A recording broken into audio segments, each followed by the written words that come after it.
الحمد للہ وکفی وسلام علی عبادہ الذین اصطفی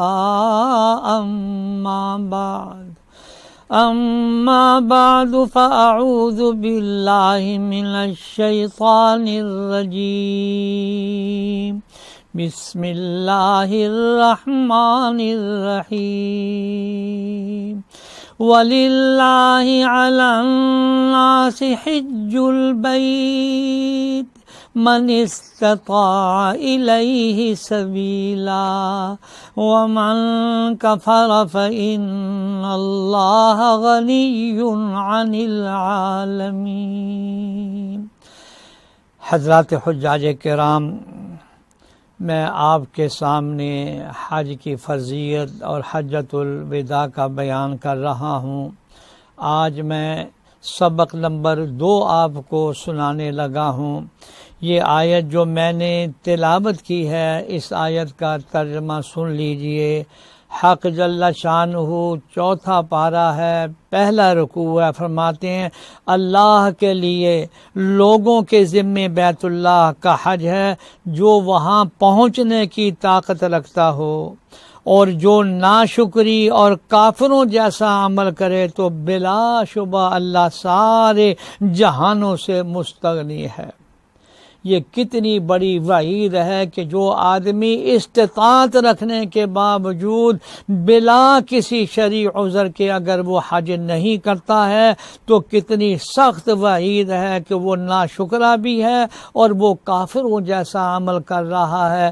ایک حدیث کا ترجمہ سناتا ہوں کہ حضرت صلی اللہ علیہ وسلم نے فرمایا، جس کے پاس سفر کا توشہ بھی ہو اور سواری بھی ہو جو اسے بیت اللہ تک پہنچا سکتی ہے، پھر بھی وہ حج نہ کرے تو اس کا یہودی ہو کر مرنا یا نصرانی ہو کر مرنا برابر ہے۔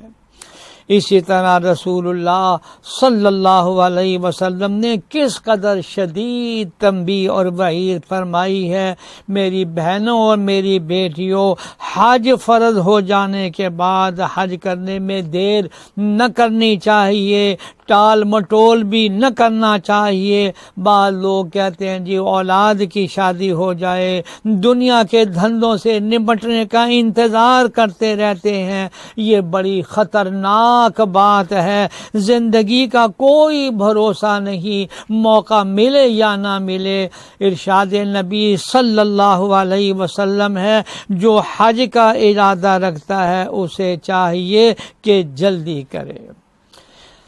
اور پھر ایک روایت میں حضرت صلی اللہ علیہ وسلم کا فرمان ہے کہ حج اور عمرے کا کرنا انسان کے حفاظت ایمان کا اور ایمان پر خاتمے کا ذریعہ بنتا ہے، اور ساتھ ہی یہ فرمایا کہ فقر اور تنگی کو دور کرنے کا بھی ذریعہ بنتا ہے۔ میری بہنوں اور میری بیٹیوں، اگر کوئی شخص حج کی فرضیت ہی کا انکار کر دے تو وہ بالاتفاق اسلام سے خارج اور کافر ہو جاتا ہے، جیسے نماز اور روزے کی فرضیت کا منکر کافر ہے۔ حج ہر اس عاقل بالغ آزاد مسلمان پر فرض ہے جس کے پاس اپنی ضرورت سے زائد اتنا مال ہو کہ اس سے مکہ مکرمہ تک اپنی آمد و رفت اور وہاں کے ضروری اخراجات یعنی خوراک، سواری وغیرہ، اور پیچھے اپنے اہل و عیال اور زیر کفالت افراد کے خرچ کا بآسانی بندوبست کر سکتا ہو۔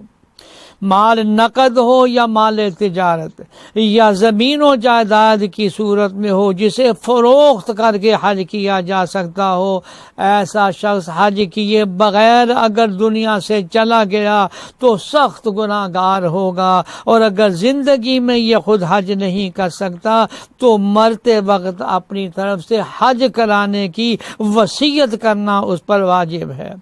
اور اگر کسی کے پاس مکہ مکرمہ تک جانے کا خرچہ تو ہے لیکن مدینہ جانے کی گنجائش نہیں تو یاد رکھیں اس پر بھی حج فرض ہو جاتا ہے۔ اور یہ بھی ذہن میرے زندگی میں حج صرف ایک بار فرض ہو جاتا ہے، اس کے بعد جو حج ہوگا وہ نفلی حج ہوگا، البتہ اگر کسی نے حج کی نظر مانی ہے تو اس سے بھی واجب ہو جائے گا۔ اولاد کو چاہیے کہ اگر استطاعت ہو تو اپنے حج فرض کے بعد والدین کے انتقال کے بعد ان کی طرف سے بھی حج کرے۔ اللہ مزید توفیق عطا فرمائے تو اپنے قریبی رشتہ داروں کی طرف سے بھی کرے۔ حضرت صلی اللہ علیہ وسلم کا ارشاد عالی ہے، جو شخص اپنے والدین کے انتقال کے بعد ان کی طرف سے حج کرے تو اس کے لیے جہنم کی آگ سے خلاص ہے، اور والدان کے لیے پورا حج لکھا جاتا ہے اور کرنے والے کو بھی پورا ثواب ملتا ہے۔ یہاں میں ایک بات اور بھی عرض کر دوں کہ رشتہ داروں کے لیے اس سے بڑھ کر کوئی صلہ رحمی نہیں کہ ان کے مرنے کے بعد ان کی طرف سے حج کر کے اس کا ثواب ان کی قبر میں پہنچایا جائے۔ میں اپنے تمام ناظرین اور سامعین سے یہ بھی درخواست کروں گا، اس کائنات میں اللہ کے بعد سب سے بڑی ہستی جناب رسول اللہ صلی اللہ علیہ وسلم کی ہے۔ آپ نے ساری زندگی اس امت کے لیے بڑی دعائیں مانگی، میدان عرفات میں ہے، مزدلفہ میں ہے، سجدے میں ہے، تہجد میں ہے، آپ نے ہمیشہ یہ دعا مانگی، یا رب امتی، یا رب امتی، اے اللہ میری امت کو جہنم سے بچانا۔ ایک حدیث کا مفہوم یہ ہے کہ میرا ایک امتی بھی جہنم میں ہوگا، میں اس وقت تک راضی اور خوش نہ ہوں گا تا وقت کہ اللہ جل شانہ سے سفارش کر کے اس جہنمی کو جہنم سے نہ نکال لوں۔ میری عزیز بہنوں اور میری بیٹیوں، میری درخواست یہ ہے کہ اللہ توفیق عطا فرمائے تو زندگی میں ایک حج تو کم از کم صرف اور صرف جناب رسول اللہ صلی اللہ علیہ وسلم کے ایصال ثواب کے لیے کر لیا جائے۔ اس کا جو بدلہ آپ کو دنیا میں، قبر میں، اور قبر سے لے کر جنت کے دروازے تک جو آپ کو اس کا صلہ ملے گا آپ تصور بھی نہیں کر سکیں گے۔ اے اللہ ہم سبوں کے دلوں میں جناب رسول اللہ صلی اللہ علیہ وسلم کی محبت عطا فرما، عزم نصیب فرما، اور اے اللہ اتباع کی توفیق عطا فرما اور شفاعت نصیب فرما، آمین یا رب العالمین۔ درس قرآن www.darsequran.com